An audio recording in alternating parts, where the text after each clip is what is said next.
Welcome to a special episode of iHorror Presents Talking Titans. Talking Titans! Woo! Here we will be discussing the last two episodes of the Boulet brothers Dragula Titans and giving all the best, or at least our best reactions, recaps, and gags for the season that has been dubbed Gagula. I am your host, John Correia. You remember me from iHorror. And joining me is iHorror's producer, who you never hear from, Lindsay Gant. Lindsay, how's it going? Hello, how are you? It's so great to hear your voice on the podcast, finally. I've been the mystery ghost behind the scenes, and here I am taking to the microphone. She's always present, but never speaks up. So now she's here, and she will always speak up now. I'm the one who offers the best Photoshop that iHorror ever could have for their images. It's true. It's true. And also joining us is one of our most frequented guests and definitely a favorite is author, writer, Waylon Jordan. Thank you for joining us, Waylon. Hey, so glad to be here and to get our little drag on doing this. This is so much fun. Yes. Absolutely. Few things are more fun in life than going to a drag show, and few things are more fun than watching drag queens shove their face into a bucket of blood. So, ew, gory. So let's get into it. So, for those who don't know, if you haven't watched Dragula Titans, we are going to be spoiling the shit out of it. So, please do watch it. It's on Shudder. Shudder is affordable as fuck, so get your subscription and watch. And to those that are new to it, Titans is the first spin-off series from the Boulet brothers Dragula, where they bring back contestants from previous seasons who were eliminated before reaching the top spot and are giving a second chance at coming back from the underworld to show how they are Titans. And the Boulets have promised this to be the season dubbed Gagula. And everything is up in the air, whether how things are going to play out, what rules are going to throw. So let's jump into it. First and foremost, the infamous episode intros that the Boulets are so known for. We got a fun treat this week with the Boulets in their Bride of Frankenstein inspired outfits. What did you guys think of those killer outfits? An absolutely classic look. Oh, yeah, the outfits were great. The setup was great. I just wish after all this time that they could find something that didn't quite look like stock footage before we got to them, because it just seems like they went and grabbed a couple of scenes from, Pixabay or something and threw it up for those staircases. And then all of a sudden we were in the set and I was happy about that. But I loved them and I loved what they were giving us with the Bride of Frankenstein. That's definitely what they're doing with this season. I don't know why. It looks like somebody just figured out Adobe Premiere or something and figured out how to start adding different graphics and strange things that makes it seem a little bit silly and comical. But I mean, I feel like that's what's to expect from Dragula as we've seen it so far.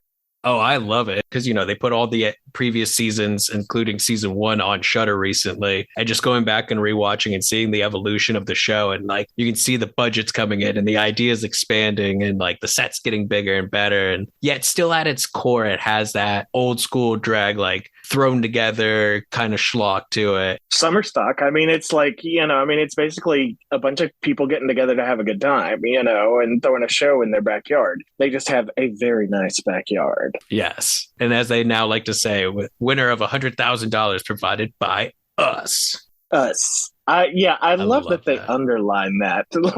This is provided by us. You guys are here, but only because we're here and we allow you to be here. But also, what a power move, because the first season, the cash prize was made purely by tips from people watching week to week. And then season 2 and 3, it was through getting sponsors, different sponsors for each season. So that's them saying we've made it to this point. Well, yeah. And awesome. the deal with Shudder has to have something to do with that. Getting onto Shudder and having a platform that is not only really supportive, but really wants them to be there and to stay there. Yeah, that has to do something with that. I don't know what kind of deal they got, but Shudder's been really showing out for the last couple of years. They've really upped their game. I want to know where Shudder is getting their funding. Well, it's also that they are a part of owned by AMC. AMC. Yeah. Oh, So they're getting that right there. AMC money, and with all streaming service, there's a little bit of data collecting. Let's be honest. Now, so opening skate was fun. Super style of the Boulets, and the players this season, those they brought back. Quick reactions across the board. Who were you guys most excited to see, and who were you not happy to see? I love Victoria Black. I really do. I love Victoria Black. I think she's classy. I think she's beautiful. I like her out of drag, like got a total crush. Erica Clash kind of gets on my nerves, but at the same time, I just respect the hell out of the fact that she's like, you're not going to push me to the back, and I really like her fight. I really, really, really, really, really wish they would have left Deborah in hell, because that's what she deserves. Where she belongs. And I cannot believe what they did, but we'll get to that. But I just flabbergasted. When she showed up the first time, I was like, no, why? You were the most annoying thing about the season that you were in, and now you're back. Why?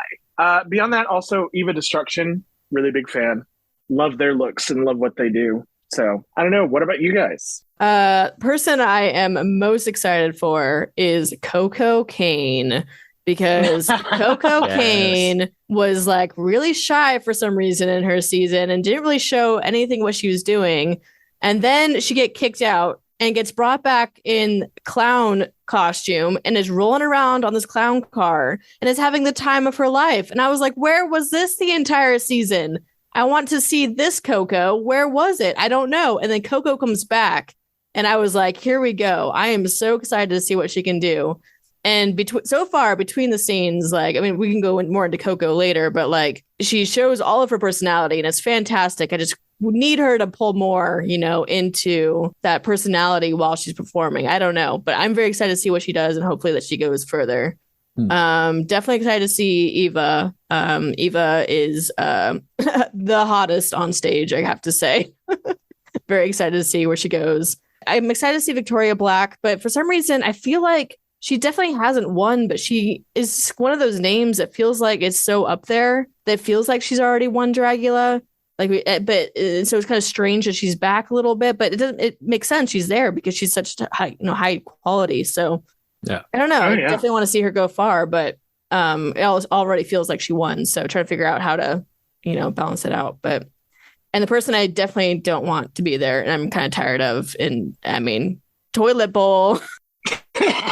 You don't like Yovska? I don't like Yovska. You don't like that shady little gremlin the whole time.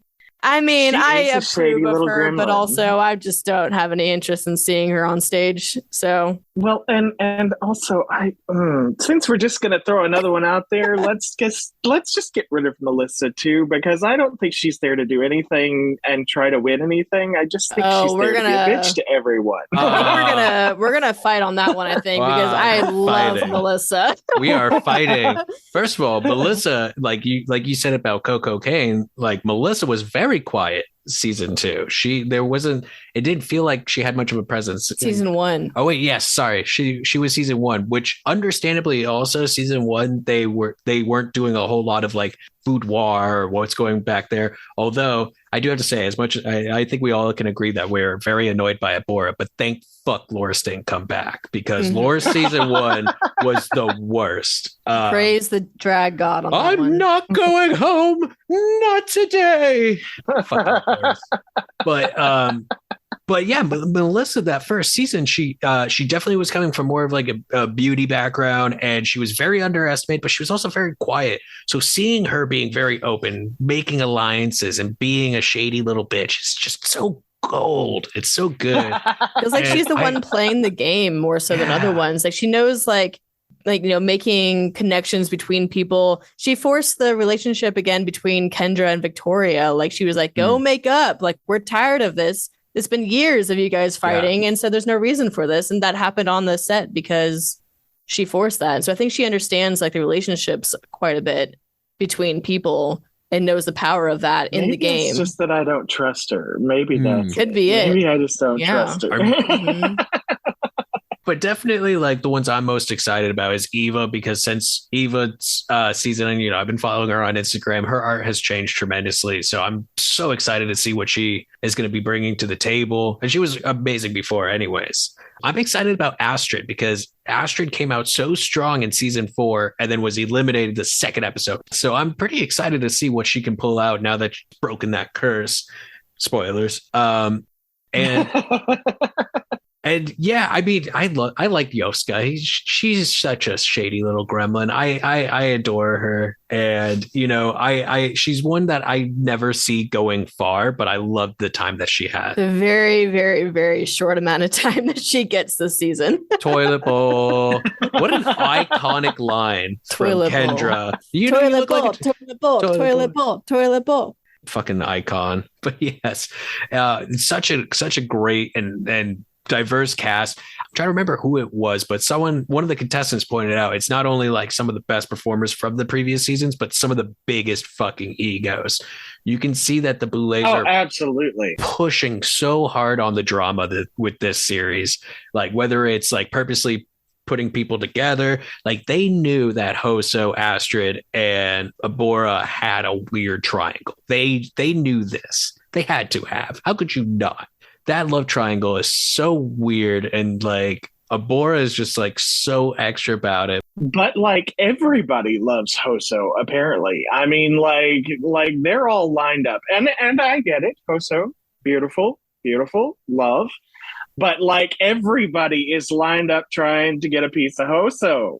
I mean, come on. Well, I mean, everyone's a fan of the Dark Crystal, so why wouldn't you want to hook up with someone whose hair is that of a gelfling? Yeah. Ooh, gelfling. Essence. Hoso essence. The essence of Hoso. Oh, man. John reminded me that we saw Hoso live when we saw Dragula season 4. World tour, yeah. Yeah, the Dragula world tour. And he said we saw the reunion between Hoso and Astrid. Because Astrid was in full makeup in the audience. And then after the show, Hoso jumped off the stage and then they embraced. It was really cute, but then it got really weird really quick because there was a bunch of people just staring at them watching. And it was like, yeah, we should give these guys some privacy. Like, it would have been weirder if Abora was there too. We all know the whole like, I can't live without you, but I can't be near you. Best line that Abora had. Is that not some of the most awkward television you've ever seen, though? When suddenly Abora was just like, well, I don't know if we should really go here. I mean, I don't know if you want to talk about it right here in front of everybody, but like, I have professed my feelings. And I took her out on a date and she just stayed on the phone the whole night. And I'm like, are you fucking kidding me? Is this what we're wasting our time on right now? Because we could be doing something else. I feel like that's just Abora. She is the mood killer. She somehow knows the exact moment on when to shout something or to make a face at someone that just like kills the mood in the room. Like when she was like, the only thing that held me back before was money. And now I'm a rich bitch. So watch out. Everyone's just like, okay. What? Like, did anybody ask her anything? No. Oh. And she did it a few times where she would just shout something and I'm just wondering because she has such a strange energy she brings because like at one point she's extremely sincere, extremely like mellow, talking about her like legit feelings. I think are absolutely valid. Mm-hmm. And then next second she's just on this manic train of just like screaming and yelling everything. And it's just very interesting. But also I'm wondering how much of that is, the Dragula editors trying to make it seem as awkward as possible. Like whenever they cut, it's just I feel like there's definitely, back to the Boulet strategy. I mean, a lot of the way things are edited in the show are definitely based on their strategy on like what are we trying to enforce here? What are the ideas we're pushing through, and how can we like indicate that we're more in control than what maybe you guys think? Well, they definitely we know how everyone felt about Abora by the end of the episode. Mm-hmm. That's for certain. I mean, they all took their time to just lay it all out there for her. Yes, they did. Straight to her face. Now, when they got to the challenge, they introduced the new rules because, of course, with Dragula. Yes. You have they're famous for the eliminations. That's where you got the comparisons of RuPaul meets Fear Factor with the early seasons. But this season they're not doing those. No more extermination. Yeah, no more extermination challenges. Instead, we have fright feats where it's basically you're doing an extermination challenge, but everyone has to do it before the challenge. I don't know if it landed that well, but the rule is like if you don't participate for whatever reason, the previous person who left takes your spot. So I'm curious to see that come into play later. Mm-hmm. But of course, with this one, it was the classic bobbing with apples, but with buckets of blood and guts, and there was dead fish and pigs' faces. And God, did you guys' stomach churn at some of the noises that were being produced during that? Out. I mean, no, like I seriously, like I was like, nope, I'm just gonna let this play, and I'm gonna go get a drink. And when I get back, hopefully it'll be done. And it was. So I was happy. Now I had no desire. I'm not a gore guy anyway. So, having people actually sticking their head in what looks like buckets of blood with all those guts and everything. No, thank you. No, thanks. Yeah, I walked out on that. So you only heard the noises because that was the worst part. Was the noises the splash, fly. I grew up with two little brothers. You'd be amazed at what I can tune out when I don't want to hear it. So, so you're saying you're missing the iconic moment of Erica biting into the pig's face and just like pulling it out like it was. Totally missed that. Oh. Totally missed it. Oh, iconic. Erica is just extremely serious this season, but you can tell she desperately wants this in a way that will get you to bite a pig's face and throw it out of a bucket of blood. Like, there's only a couple people who would be willing to do that, I think, and she's kind of showing how desperately she wants to be there for it. She's the extermination queen. Yeah, well, that, and, God love her. She really does stick out in a competition like this. I mean, she's getting better about embracing the monster side of things, but even when she first showed up and everything, all the pastels, all the happy looking, stuff that she does, it never quite fit in. And I think she's tired of people telling her that she doesn't fit in. So she's just really going for it this time. She's daring people to cross her. But I also haven't really seen the Erica that I saw in her season so far, like a little bit of the color play that she's been doing. But I mean, it hasn't been too forefront with like the style that she brings to the table. So I'm hoping she doesn't back out on that too much, that she does kind of go for it if she wants to be there and show her style. So I'm excited to see like where she goes. But I mean, her intensity is a little bit distracting a little bit also when people are, happy-go-lucky in the season. And she's very sincere, very straight-faced regarding a lot of the stuff going on. Oh, that second challenge. I mean, we'll get to the second episode, but like that second challenge, I was like, girl, like, I need you to breathe for a minute because I don't think you have. Well, they also put her almost from the get-go on the defense. After the fright feed, they broke up into groups for the performance challenge, which was doing a music video for that very 60s sounding song. Mm-hmm. And as soon as Melissa got the role, she was like, cool, I'm putting Abora with Erica, because they have history, and so I'm just gonna match them up. So like right off the bat, everyone's fucking with her. Besides the usual, like, oh, here comes Candy Crush here, who's gonna do her cute little thing. She's not a real monster. So you got that, which led to that iconic bit where everyone's just shooting the shit, gabbing, and then it just cuts over to her, and Erica's just sitting there with her head down a little bit, and Abora has her hand in her hair, and they're just like silent, not talking to each other, and then all of a sudden Abora, that iconic line of, so I've harbored a lot of anger towards you over the years. So you got to say it right. You say it. You do your best Abora impression, please. I've been harboring a resentment to you for a long time. So are you going to change? If I go up to anybody Abora, and say that resent you, I resent the hell out of you. So when are you going to change? When are you going to change? What the fuck? Oh my God. Like, honey, if you're holding on to resentment, even a freshman psychologist would tell you it's your job to let go of that. Yes. It was yes. And you know what? I think that's why Abora's here. They knew the love triangle, the history with Erica, just like her overall attitude, and the fact that her art has improved since previous season. Her looks already are a much bigger improvement than her original season. So like, I do see why they would be like, all right, this is going to be good when it's the biggest egos and looks. I can see that. I don't know. I want to see more. I mean, Abora had some great looks. Like I love her, like the nose feature she has in all of the costumes she does. And she like has some like kind of strange, grotesque things that she did. But like, that first episode when she comes out and everyone's like wanting a Halloween, like traditional Halloween character, and nobody knows what the hell she is. And then even the Wikipedia page I'm looking up here has like 3 question marks next to her, because even the Wikipedia guys don't know because what she is. like, she didn't even know what she was. I mean, she was like, I was going for an alien. What about this as alien? That is basic drag. You put on a cheap dress, a bright wig, and some makeup, and no, nobody got alien off of that.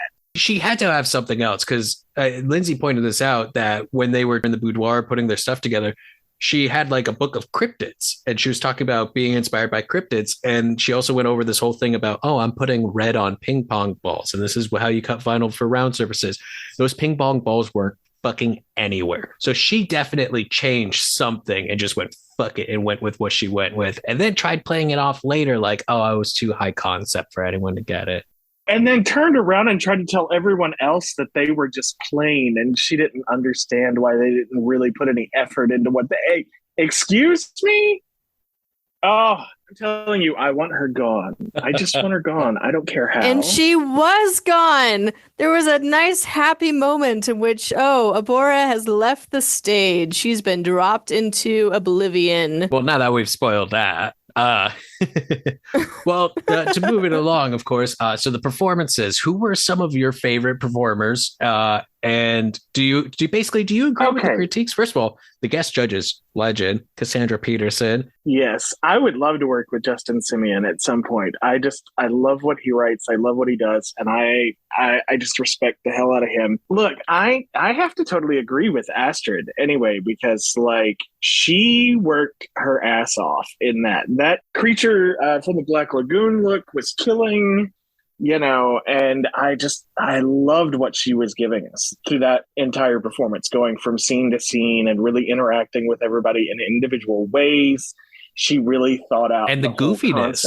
Like, I was not expecting that when she started doing the leg dance. Like, I was like, okay, this is a very fierce, serious look, and you're being goofy. I loved it. I ate that up. Yeah, and also Eva was killing it. That little devil outfit. I mean, it was a little too on the nose because they wanted them to take something and kind of do their own thing with it. But I mean, when she stripped off the outer layer, and you gotta love a drag queen that doesn't shave their body. Like, I mean, just leaves all that body hair there and says, "No, this is me." You gotta love that. So I loved what she was giving us in that. So. Those were 2 of my favorites. I really agreed with them. And yeah, Abora deserved to be on the bottom. That's where she was when they got finished. I mean, she didn't even look like she had rehearsed anything.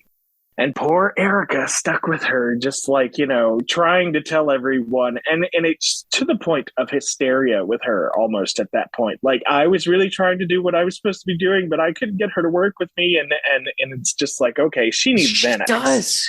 But like, Someone get her a Zanny. And that's the thing too. I didn't think that Erica deserved to be in the bottom, to be honest. Like, I thought she nailed the assignment, and she did something different from everyone else, which was be cute, but still had a little bit of monster with like the blood and stuff. I thought her thing was cute. I mean, yes, wasn't the biggest silhouette, wasn't the biggest, thing, but I thought it was good, but it wasn't great. I think, and that was the problem, was it wasn't, like Victoria Black's amazing pumpkin head with the guts and the head coming off. And she just thinks out of the box. Like, the way you're thinking about a pumpkin, like you think of like the goo, you think of the insides, part of the process of like opening up a pumpkin and cutting open and peeling out all the insides. That's a part of Halloween, a major part of it. And so being able to loop that also into the costume, it's really imaginative in a way that a lot of people on stage I don't think are bringing to this competition. Yeah.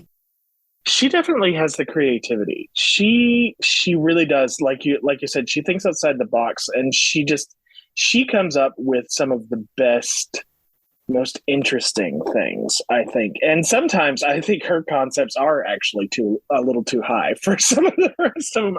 I think she's working on a level that some of them have not reached yet some days. I was so worried when Victoria first showed up with the prosthetics on. I was like, if she cannot emote with those prosthetics, she's done. Yeah. Then it was almost too much, like that humanoid face, like built into the pumpkin. It was like, okay, maybe more pumpkin, please.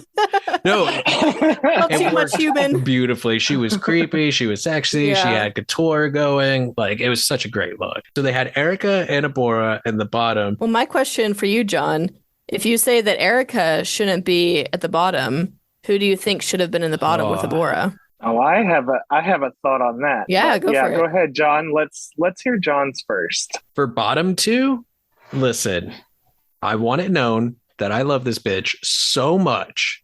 I know what you're going to say. And it is because I know she can do more. I think Coco Kane's mummy look, I get it. She loves going as that messy slut with her big ass titties out, which is, who doesn't love that? And Coco Kane is amazing with the shade in the back and the looks and everything, but she needs to be bringing more to it. I just felt like there just wasn't enough with that outfit. The makeup was on point. The wig was killer, but yeah, I know she can do more. And that's why it's one of those, like, I'm not mad. I'm just a little disappointed moments. That's exactly where I was going too, because I didn't think she brought it. I mean, yeah, the hair was great. Face was beat, but oh my God, it looked like she literally had been TP'd. Like somebody just ran by her and threw some toilet paper on her and she went with mummy. I mean, that's what it looked like. And there was nothing to pull it all together. And that was really disappointing. I mean, and I mean, good Lord, working with all those tits out in front, that's no easy feat. Those things can't be light, but like back out with those. Yeah, she was just not up to par on this particular and her performance challenge. Was weak. Every time they showed them trying to do some dance routine between her and the other nightmare girls, she was always out of step. She was doing something else. And so for that, I would say like second from bottom. All of that being said, Abora was for certain bottom as fuck. Just her performance, her look, no one could tell what the fuck she was. Well, and I love what they're doing this year with the walk up the staircase and then the weight and like dropping them into oblivion with the trap door for the ending. That little yelp, it's real. That's what it came to. They had them all go back and vote, which is a first in the show. It's always the Boulets and the other judges giving their critiques and being the judges on it, but they left it up to the other contestants, which again is feeding into the big egos and the big drama of the season of Dragula. Which thank God they did, because that led to the best moment of television history, which is Coco Kane trying to use a quill to write Abora's name, failing and trying to use her nails, her long ass nails, as a quill, dipping it into the ink, trying to sign the name, not working, yelling at the people around. Why can't I text camera, this? Just Why can't I text this? It's 2022. Why are we using quills? Oh, and beautiful. But like, honey, can you text with those fingernails on either? No. She might be messy. Can't. She's messy. She knows how to text with those nails. But the single best moment of Coco v. Quill was definitely the moment where she's trying to write it with her fingernail. She just goes, "How do you spell Abora?" How do you spell Abora? Fucking so shady. Loved it. So as we saw, Abora and Erica walked up the mountain and Abora went home. Cut to episode 2. We're in the boudoir. Abora comes back. Dun, dun, dun, dun. Not against if the Boulets had just said, you don't get to decide who goes home. We do. As like we were fucking with you. We were stirring drama. Like, they don't explicitly say that, but I feel like that's the reason. But I needed them to say it. No one said it. They left it up to Abora to explain why she was back. And it's like, nobody wants to hear Abora explain why she's back. No, because nobody trusts her. Nobody trusts believes her. Anything that comes out of her mouth. And she's coming back and saying, why would you have her come back and say the Boulets want me back here? It's just like, says who? Boulets, come out and say it yourself. Say it to my face now that you bring her back. Like, and she did the worst delivery of it too. She's like, I got a note from the Boulets. Trick or treat. Treat for me. trick for Trick or you. treat. And it's just like, girl, like acting class. Well, much less the way that she just walked in, just holding her little cup of tea and walked over to the table with everyone while they're all like jaws on the floor watching her walk in. And I'm just like, maybe I don't want to do Talking Titans with the guys because I'm just going to go in there and say, fuck her. They also all accepted it so easily. It's like they saw her walk in and everyone's just like, oh yeah, this is how it is now. And so it just felt like a little bit of like uncertainty as an audience member. Like turned around and immediately started kissing her ass after every one of them read her for filth. Yes. The episode before. And then they're all like, oh, we're so happy you're here and all this stuff. And I'm like, I am choking to death on all the insincerity that's in this room right now. Like, seriously? No, nobody is happy to see you. Nobody wants you here. And furthermore, now that no one wants you here, regardless of what they're saying. Which is going to lead to a lot of drama, which it already has in episode 2. I mean, we got the Witches Brew Challenge, the return of everyone doing witches, which is awesome. And we got our second fright feat, which was a eating of hot stuff, which I enjoyed the hell out of, mostly because Hoso immediately was like, oh, I'm going to take all these white people down. And like the third, fourth item, she was out. And I was like, are you serious? Like, you talked all that shit? I just loved how she was like, I have a lip sync challenge. And it's like, so you're afraid the hot stuff's going to fuck up your vocals for a lip sync? Your vocal cords for a lip sync challenge. You think your lips are going to get swollen or something from this? Is that what's happening? It made no sense at all. But little Erica, holy shit, she Erica earned her was title. in there. Elimination Just queen. like, absolute beast. Absolute beast. Took it all, and then they had to do a bonus round, and then they had to do a super bonus round of doing all of them at once, and she immediately threw it into Abora's face, which might not have been tactical, but was definitely deserved after Abora's like walk around her going,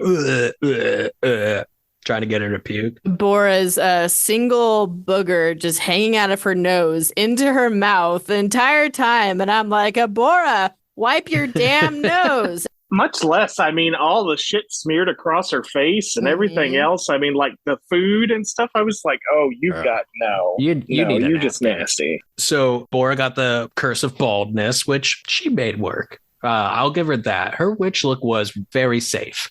Well, yeah, very safe. There was nothing bold about it. Everybody keeps talking about how amazing she is. And we saw some great looks from her in her previous season. But like, she's not showing it this time around. Like, is she afraid that if she really goes and like really does her own thing, that she's gonna get kicked off, or what? I mean, like, I can't tell what she's trying to do this season. Speaking of like a weird relationship, like Eva and Abora, like what is going on there? Like, there's a lot of behind the scenes stuff going on that we're not very privy to, but it seems like there's a big like connection between them, and it's just interesting how it's kind of playing out a little bit and how Eva's talking about Abora. Yeah, I think they do drag in similar circles, and that's what it is. So they have like an out of Dragula relationship of professionalism. And, as Eva said, the last time she spoke to Abora, she didn't know her place and didn't know she wanted to be involved with Dragula anymore. And all of a sudden she's here. Eva did have that very cute moment where she made everyone do a witch's cackle, which was unsettling with some of them. Unsettling, a little cringy.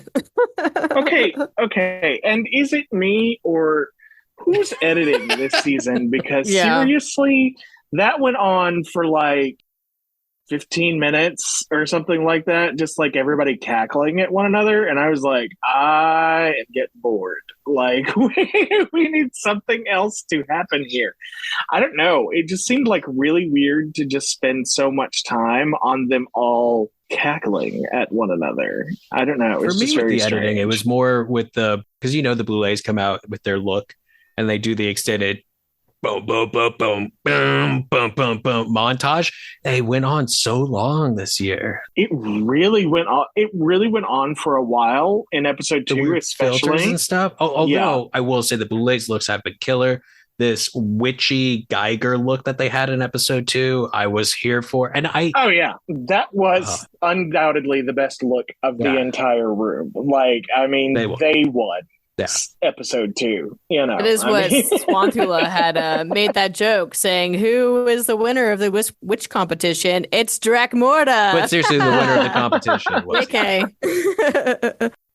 But no, I love that look. I think that's top 5 Boulet looks that I've seen from the show. And I don't know if it's I'm a sucker when they do the big ponytails, but they always pull that look off great. I'm definitely enjoying seeing the Boulets this season, but I'm noticing that they're more so a lot of off-camera Boulet influence, and would like to see more Boulets actually on camera beyond just like the performance scenes. You know, I kind of want to see them a little bit more active in the rest of the show, but I mean... And I wonder if that's because they are more in a producer role. I mean, also the series, they've since season 1 gone more into them being kind of more of a Wizard of Oz, like on a screen.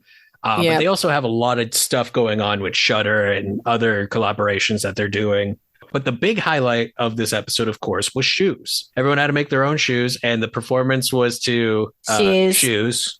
Which you guys say the editing on stuff being too long. I just love that they did the entire fucking song for shoes. That was incredible. I just wish they didn't cut between them so quickly. Like I needed a little bit more time sitting on each one's look. But just the fact that they did the whole song was legendary. So, Lindsay, whose look were you loving the most this episode? This episode of The Witches, I mean, I absolutely loved Eva's look. Like, it was really killer. Her expressions that she did the entire time were just fantastic. I really enjoyed Victoria's, also just the long hair and like a planchette with an eyeball in it, but she was missing an eye, and the way that all tied together, that was pretty interesting. Yeah, especially since like with hers, you know, she has done very monstrous looks, but oftentimes it's like a very beauty Bride of Dracula Hammer inspiration behind a lot of her beauty looks. So I like that she went more like she kept that a little bit with the hair, but went very folk horror-esque with her witch. I dug a lot. I did like Hoso's shoes. I'm not sure that I loved the rest of her look, but I did like the shoes. I really liked when they gave her a critique that once you lose the hat, you couldn't tell if they're a witch or not. And she immediately like changed the subject. She's like, yeah, but it's a really fierce hat, right? Classic Hoso, just like, forget the bad thing. Focus on the good thing. Well, and we had Bonnie Aarons on this episode, and what was the name of the other judge? It was Darren Stein. Yes. And I mean, you know, it's so funny to see Bonnie Aarons in anything other than like her monster outfits that she wears for movies. I mean, it's just so funny. And to hear her speak, because you never hear her speak in anything. So when she just immediately starts out with, I fucking loved you. And I was just like, oh. You stole my nose, didn't you? That was a lot of fun. Yes. How dare you steal my nose? Yeah. I mean, with this episode, with the looks, I mean, the critiques were on point, and it was, I don't know, there wasn't like that many bad looks, but like there wasn't that many like, oh my God, I can't tell who's first looks. Like I definitely enjoyed most of the looks in the witches category here, but I couldn't figure out who I liked the most. It kind of just more of just like I liked the inspiration behind them. I did like Astrid's witches look. It was very kind of folky, and it had like the horns, and the things falling in front of her face, and that was just like really interesting. I want to see a witch like that more, I guess more like that kind of movie I want to see more of. And so having that kind of witch figure in there would be fantastic. It kind of just seemed like a little bit should have gone a little bit further somehow. Maybe it was the performance. And then my girl Coco, like, I love you, but you've got to move away from the white leather and figure out some other situation here. Like when she came out with that amazing hat at the end, I wanted to look at that hat forever. Like it was amazing, but it's like, where was that on stage? Like she had it on all of like 10 seconds and then immediately got rid of it. Yeah. Right. Which was like the best part of her look, and she got rid of it so quick. And then Kendra had an amazing, fantastic look with the colors and the feathers from the waist up. Waist up, Kendra was on point, and then she just had on some like tights, and those shoes were so basic, which is so weird. She did nothing to those shoes. Like she did nothing to those shoes, which is so weird because she's a cobbler. You would think that she would have killed the shoe challenge, and yet that's what put her on the bottom was her shoes. It bothers me when people go, "Oh, it's a minimalistic look," and it's like, is it minimalistic or is it just lazy? Yeah. Like I don't know. Right. I don't know the difference there when you're not. I mean, when there's not really a point to it, when like the shoe itself doesn't fit in with the rest of the style you're going for. I don't understand why calling something minimalistic, and when that's the competition, Yeah. like I don't think that was a very smart move at all to do. But her performance was fierce. Yeah, of course. And that's definitely what kept her from leaving, I think. I mean, my personal preference for those costumes, I thought Yovska did better. Like I enjoyed like the house look of the skirt. It was definitely a very eclectic, a lot of weird things going on at the same time, but there's a lot of imagination to it, a lot of color, like interesting things going on with the face and like the mask part. It just seemed like there was a lot more going on than what Kendra brought to it. And so I definitely think that Yovska wasn't going to win. I don't know if this would have been the one that she should have left for. I guess also her performance was nothing. She had no performance from what I could tell. So that's definitely, I think, what got her kicked out in the end. Yeah, I think that's the only reason why Kendra is still here is because she performed the hell out of that thing. And Yovska did not much of anything, I mean, she just kind of walked around. I did love that they were like calling out a couple of them, like, if you've never vogued in public before, perhaps on television is not the best way to get started with that. And I was thinking the same thing. I was like, this is messy. Erica trying to vogue was just the cut scene after that of just seeing people try to vogue for the first time was just so cringy. Astrid said on Twitter that she wasn't trying to vogue, she was just trying to dance and wasn't good at it. Well, we don't know what the fuck you were doing, but you're safe, so whatever. But then you have that scene of Coco Kane back in the main room without the performance, just like voguing all over the floor, just like bouncing on the floor, just doing her thing. It was just like, where is this energy? Bring it to the stage. Yeah. Show what voguing is actually like and how to actually work that in, because it's such a major part of the scene and of what drag is, and just show that on stage. But it's like, just get shy, maybe just stage fright. Yeah, and I wonder if that's what's going on to an extent. Like, it's one thing to be performing in clubs and doing the regular drag scene. It's another thing entirely when you know that millions of people are going to be looking at you and watching you. Yeah. And I just wonder if there's not some nerves going on there. Yeah. Now, honey, she's got shade for days. When they do those interviews, holy shit. She reads the room. She is like her own forest out there. There is so much shade. But like, if they were handing out like awards for that, I wouldn't be worried about her at all. But then she gets out, but that's her and a camera and maybe somebody running the camera and asking questions. And then she gets out there in front of everybody to do the show, and suddenly it's quiet and meek. And I don't know what's going on there. Now, two witches I really want to talk about weren't the best. Weren't the worst, I guess. Erica and Melissa, because Erica's look was very Erica. You spent a lot of time gluing candy to your dress. Fantastic. But then she saved herself by making herself puke. It seems like she's starting to go like, oh, I'm the elimination queen. I'm going to start putting that into my performance, which I respect. And I think that's the only thing that saved her. Oh, well, I mean, yeah. I mean, they were talking about, just like she was doing the same old thing until that moment. I mean, she was literally out there wearing the same old tired drag that we've seen her do over and over and over again, which she's good at doing. It's not monstrous, though. And then she used like a fucking scythe to gag herself and vomit. And they're like, holy shit. Okay, well, maybe she does want to be a monster after all, I just wish her outfit matched that energy. Like something, yes. I don't think like I mean, I get the idea that if you eat so much candy, you need to like maybe throw it up or something. And maybe that's kind of like the thing she's going for there. But otherwise, it just doesn't match necessarily like what the look was she was going for. And so just have a more clear idea and make it more Dragula, and then, have the performance to match. And then on the other side of things, we have Melissa, whose witch was good, was a very put together look. But I agreed 100% with the Boulets when they said, she did prosthetics for the first time, which weren't bad. Just don't lose yourself in trying to do what you think they want. There's a reason why she's here in her art.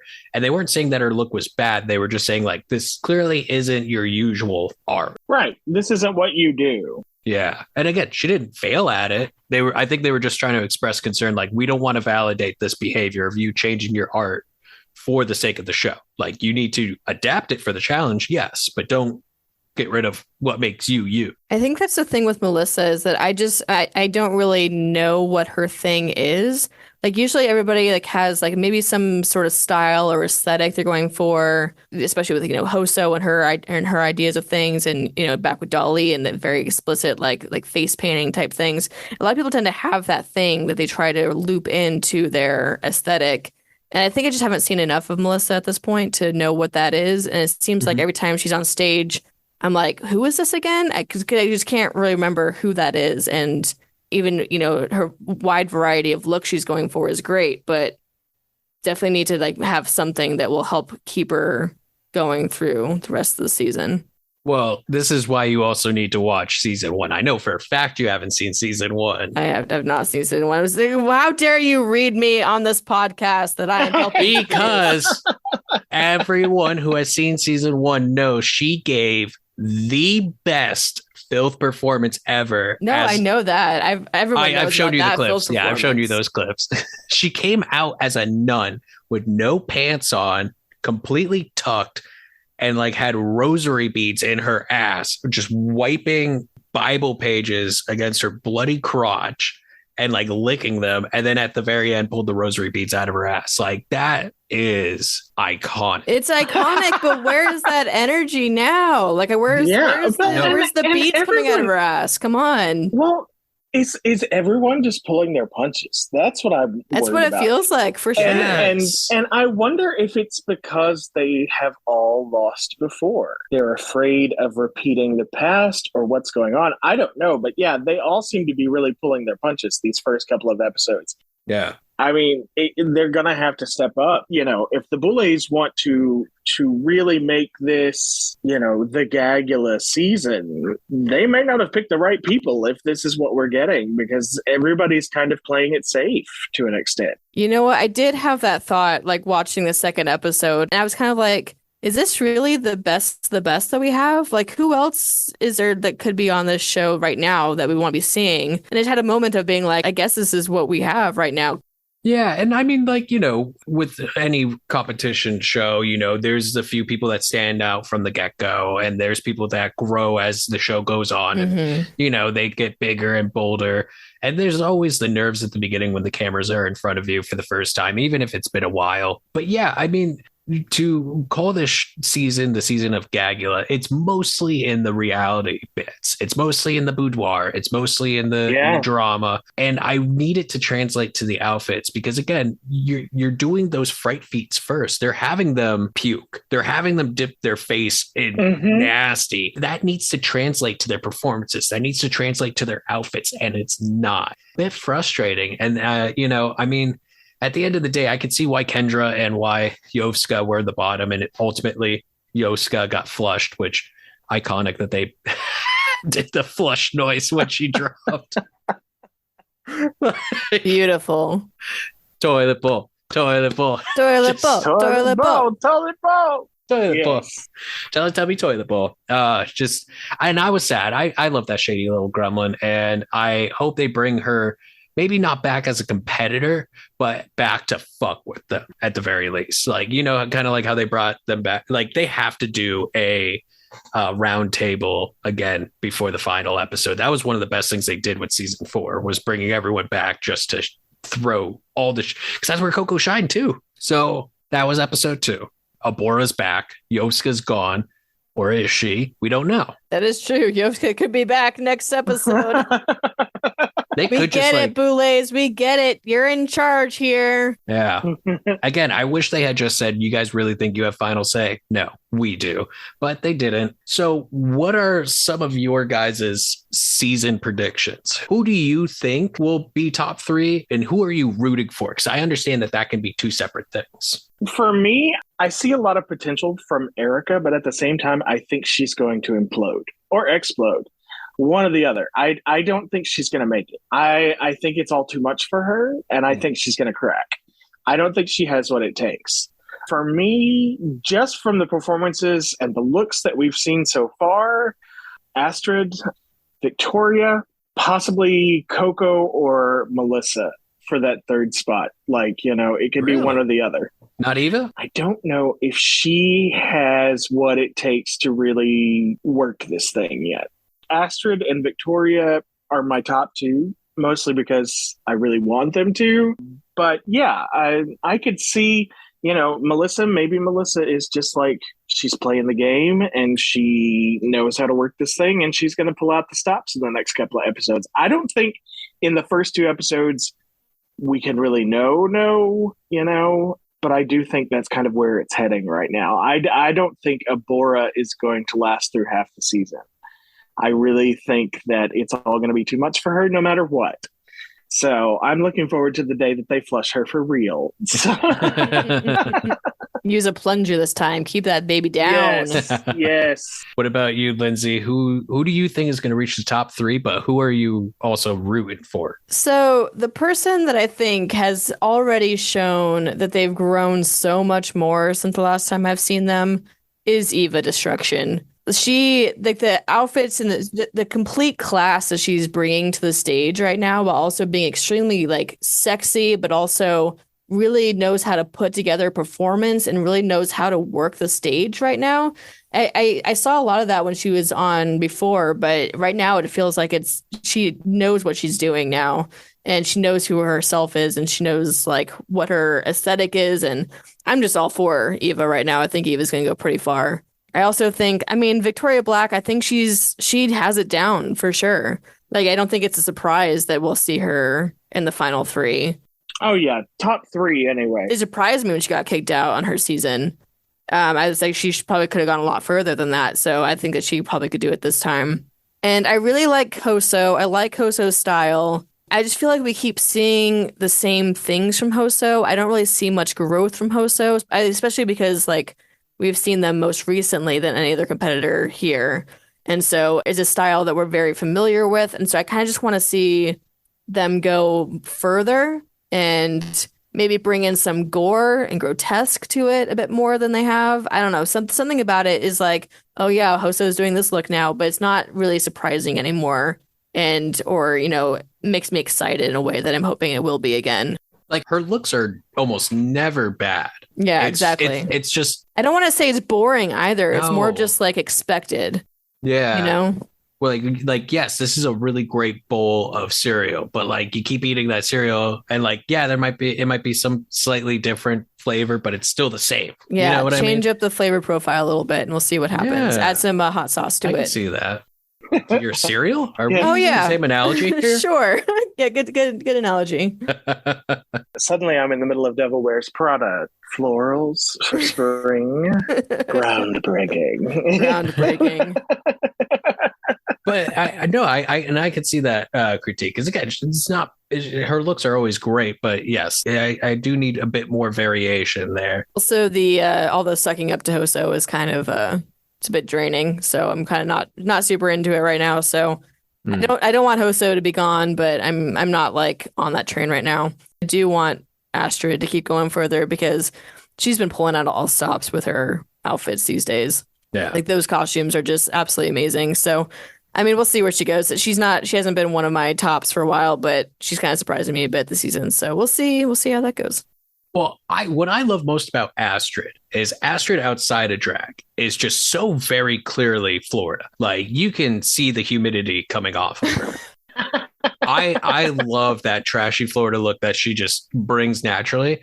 And then you see her on the stage, and it is some of the most gorgeous, fierce looks that are just clean as fuck. And I love that dynamic of Astrid. And yes, don't get me wrong, her meltdown in episode 2 of season 4 was ridiculous and iconic. And just everything. I mean, come on. Who doesn't love I let you control me? It's so good. But I mean, yeah, for me, I think top 3, just looking at, across the board, I agree. I think it's going to be Eva.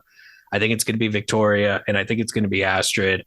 I think Hoso has a very good chance of doing it too. And I think Melissa will too, if she can bring back that season 1 filth performance energy to her stuff, because she has some of the best beauty looks from season 1. She was top 3. And she's the only season 1 competitor on this season. So, I mean, I think she has it. She just hasn't tapped into that yet. And that's across the board. I think, like we were discussing earlier, everyone just kind of needs to quit playing it safe. And she's definitely the only one who hasn't experienced Dragula in its full form. Like you said, being in season 1, very like pulled together off their bootstraps. They're trying to figure out how this thing is going to go. It's just something being thrown into this like offshoot Titan show where they actually have money and it's a major like thing. And being with these players, I've already experienced what it's like to be in the spotlight a bit more. Trying to figure out how to balance that for her will be key going forward. But I just love the energy that Melissa brings to the table. Like, she's just so funny. She's so nice too, in a way. Like, I don't know. I just really want to be her friend. So I want to see that going forward. 100%. Melissa, if you're hearing this, let's be friends. I think you're in LA. But I'm rooting for Coco Kane. Like, I need Coco, that bitch. I need you to crank it up. I need her to last as many episodes as possible just so she can keep reading people and keep being just the mess that maybe she they is. can just keep her on if she gets eliminated to do that. Maybe she can just do, color commentary from the side. Just do sideline commentary from Coco Kane. Yes. Like in the NFL, they have like some sort of like commentary happening. We'll have like, or she can also be added next to Israel, since Israel has a new partner now. There's a new person, Oh my goodness. Let's talk about him a little bit. Yeah. So Israel, the main hunk, has been playing a smaller role as the series goes on. But this season, they introduce a new one who, during the hot challenge, he's ringing the bell. That dude had no idea what the fuck was going on. They definitely cut to him and he's just like, what the fuck did I sign up like for? The multiple faces of like, what the hell is happening here? Who did they throw into the deep end? Especially when Coco started going, which bitch? And he's just going, what the fuck? Yeah, great. That's one of those, oh, you're pretty, but they didn't tell you what the job was, did they? And I didn't see Israel after that, too. I hope they're not fully replacing we just need you to put on this really hot outfit, and we're just going to have you ring a bell. It's okay. Just ring the bell. He was giving facial expressions like what people expect me to be giving when I walk into drag shows. Because I show up in my cargo shorts and hoodie and I'm just like, hey, bud. And they're like, do you know where you're going? They're like, oh, is this your first time, sweetie? Every time. Well, this has been really fun. I'm looking forward to covering some more of these. Yeah, so we're going to be trying to cover this every other week to companion with iHorror. We'll be seeing everybody again after episode 4 because we're recording this on a Sunday. Episode 3 comes out tomorrow, so we'll record again, I guess, next week and have the episode out. I just want to thank you both for indulging me in messaging you all randomly and just going, hey, does this sound like a good idea? Does this sound like a fun idea? Because I can tell you right now, I've had a blast. So yes, let's keep doing this. I mean, Dragula is one of my favorite things to talk about right now. So why as well, record it for a little bit. Which is also perfect because none of my coworkers watch it. So I don't have a water cooler to. So bitch. All of this is just so you get water cooler time. I need my water. I go up to my coworkers. I'm like, you should have seen what this bitch Abora did the other day. And they're just like, first of all, Correia, work language. Second of all, who is Abora? That's a great question. Who is Abora? Even Abora doesn't know. Yeah, exactly. Well, thank you guys so much. Yes. Don't forget to follow iHorror on all the social medias. We're on all of them. Even if Twitter is falling rapidly, we're still there and still post. Falling into the abyss. You can find myself there, and also new episodes of iHorror are coming out soon. We did take a month-long break. We needed it, but we're coming back, and now we're doing this. So you'll be getting even more content from us. Our theme song is by Restless Spirit, as always. It's just sped up and cut down a little bit because those guys rock. And Waylon, where can we find you? Oh, well, I am the guy with the most boring Instagram handle ever. It's just Waylon.Jordan. You can find me at WaylonVox1 on Twitter. You can also follow my publishing house, my small indie publishing house that I'm now running, Off Limits Press, which is also on Twitter. So you can find me over there as well. Oh, awesome. I got to follow that if I haven't already, because you got some new works coming up soon that we're definitely going to be plugging. Lots of things coming out. Yes, lots of things coming out. I have books coming out, and I'm publishing some really, really awesome authors next year. So we'll have plenty to talk about. Oh, fuck yeah, dude. It's going to be great. We'll get you back on the iHorror podcast also sometime to talk about it. Yeah. Sounds good. Always welcome back. Always. Well, thank you guys again, and thank you, listeners, for listening in. We'll see you again after the premiere of episode 4 to continue dishing desserts and spilling tea. But for now, I'm your host, John Correia. I'm Lindsay. And I'm Waylon. And keep talking about Titans. Titans! Is that what we're doing? Titans, Dragula! I think it was just Talking Titans, but hey. Keep talking Titans. Yeah, sure, we'll go with that.